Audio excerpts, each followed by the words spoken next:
Babe, Yes. told you that I'm done with you. You are done with me too. Where now? You know I love you. I can't even do without you. What do you mean? What do you mean you are done? You can't do without me. You know that. I'm done. Whether you can do without me or you cannot do without me, I'm done.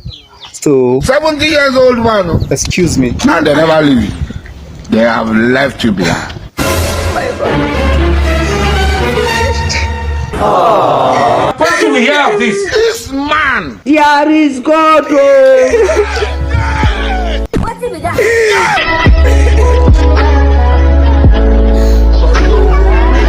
Angela!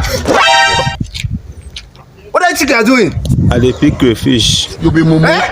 You think say they wise? You are a mumu man. Angela! He shot you.